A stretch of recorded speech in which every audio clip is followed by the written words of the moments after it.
प्यारे बच्चों नमस्कार। मैं देवेश कुमार। मैंने कल आपको बताया था कि एप्सिलॉन जीरो का मान, मात्रक और बिंदु सूत्र के बारे में आपके समझ में आ गया होगा। अब हम आज बात करेंगे वैद्युत क्षेत्र के बारे में। वैद्युत क्षेत्र क्या होता है? जैसे हमारे पास ये होता है कि वैद्युत क्षेत्र। तो वैद्युत क्षेत्र की बात क्या होती है? जैसे गांव का एक प्रधान होता है, उसका एक अपना एक क्षेत्र होता है। उसी प्रकार जैसे विधायक का अपना एक क्षेत्र होता है, इसी प्रकार किसी आवेश के चारों ओर वह क्षेत्र जिसमें उसके प्रभाव का अनुभव किया जा सकता है, क्या कहलाता है? वैद्युत क्षेत्र कहलाता है। जैसे मान लेता हूँ एक आवेश हमारे पास प्लस क्यू है और उसके चारों ओर का ये एरिया है। ठीक, अब इस पे बात होती है अनुभव किया कैसे जा सकता है।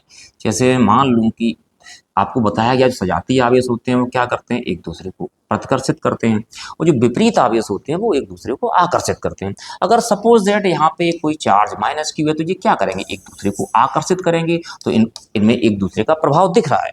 अगर सपोज दैट यहाँ पे एक प्लस क्यू है तो ये एक दूसरे क्या करेंगे, एक दूसरे को प्रतिकर्षित करेंगे। तो इनमें भी इनका एक प्रभाव दिख रहा है। तो सीधी सी बात आती है, वैद्युत क्षेत्र क्या है कि किसी वैद्युत आवेश के कारण वह क्षेत्र जिसमें उस आवेश के प्रभाव का अनुभव किया जा सकता है, क्या कहलाता है? आपका वैद्युत क्षेत्र कहलाता है। अब वैद्युत क्षेत्र के बाद एक नया टॉपिक आपके पास आता है, वैद्युत बल रेखाएं। क्या आती है? वैद्युत बल रेखाएं। तो वैद्युत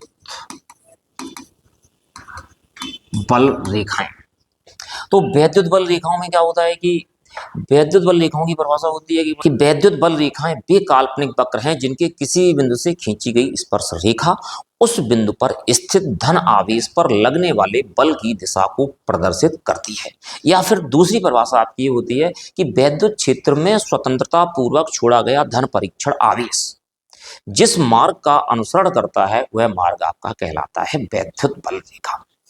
तो इसमें फिगर बनता है। फिगर में बात करता हूं कि इस तरीके से। तो क्या रहा हमारे पास, वैद्युत क्षेत्र हो गया, वैद्युत बल रेखाएं हो गई। तो अब इस पे फिगर बनता है। फिगर एक हमारे पास प्लस का चार्ज है, ये धनात्मक आवेश है, ये हमारे पास ऋणात्मक आवेश है। वैद्युत बल रेखाएं यहां से चलती हैं, इस तरीके से चलती चली जाती हैं, इस तरीके से चलती चली जाती हैं। तो परिभाषा आपके पास पहले से हो चुकी है। अब इसमें क्या होता है कि अब आती है वैद्युत बल रेखाओं के गुण की बात। वैद्युत बल रेखाओं के कौन कौन से गुण होते हैं, किस किस कारण से होते हैं? तो पहला गुण होता है कि वैद्युत बल रेखाएं कभी भी एक दूसरे को नहीं काटती हैं। अब आप देखिएगा, इसमें कोई भी वैद्युत बल रेखा एक दूसरे को नहीं काट रही है। तो पहला हमारे पास गुण क्या रहा कि वैद्युत बल रेखाएं कभी भी एक दूसरे को नहीं काटती हैं। अच्छा, दूसरा भी आपने फिगर में देखा था कि वैद्युत बल रेखाएं क्या होती हैं, धन आवेश से चलती हैं, ऋण आवेश पर समाप्त हो जाती हैं। कहाँ से शुरुआत करती हैं? धन आवेश से चलती हैं और ऋण आवेश पर समाप्त हो जाती हैं। तो वैद्युत बल रेखाएं हमारी कहाँ से चली? धन आवेश से चली और ऋण आवेश पर समाप्त हो जाती हैं। अच्छा, इसके बाद क्या होता है कि वैद्युत बल रेखाएं एक खिंची हुई लचकदार डोरी की तरह, खिंची हुई लचकदार डोरी की तरह लंबाई में सिकुड़ने का प्रयत्न करती हैं। जैसे ये हमारे पास है, मैं यहाँ आपको बना के दिखा रहा हूँ। जैसे हमारे पास ये धन आवेश है और ये हमारे पास कैसा है, ऋण आवेश है। तो ये दोनों आवेश क्या करेंगे? ये दोनों आवेश एक दूसरे को आकर्षित करेंगे। जब आकर्षित करेंगे तो मतलब पास आने की कोशिश करेंगे। तो पास आने की कोशिश करेंगे तो हमारे पास ये कंडीशन कैसी हो जाएगी वैद्युत बल रेखाओं की? इनकी कंडीशन हमारी इस प्रकार से हो जाएगी।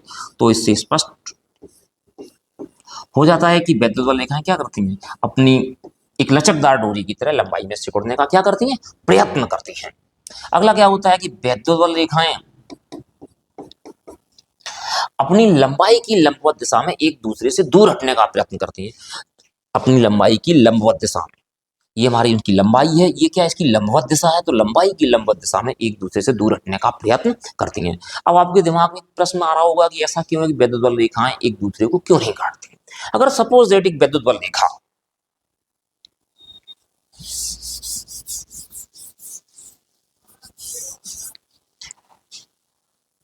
एक दूसरी रेखा को काट जाती है, मान लेता हूं एक कंडीशन ये रही, एक कंडीशन ये रही, यहाँ पे हमारे पास दो स्पर्श रेखाएं खिंच जाएंगी। जब दो स्पर्श रेखाएं खिंच जाएंगी तो वैद्युत क्षेत्र की दिशाएं भी कितनी हो जाएंगी, दो हो जाएंगी। जबकि वैद्युत क्षेत्र की दिशाएं दो होना संभव नहीं है। यही कारण होता है कि वैद्युत बल रेखाएं कभी भी एक दूसरे को नहीं काटती हैं। उम्मीद है कि आप लोगों को ये टॉपिक समझ में आया होगा। अगर टॉपिक समझ में आया हो तो चैनल को सब्सक्राइब कर दें, वीडियो को लाइक कर दें और अपने साथियों के साथ शेयर कर दें।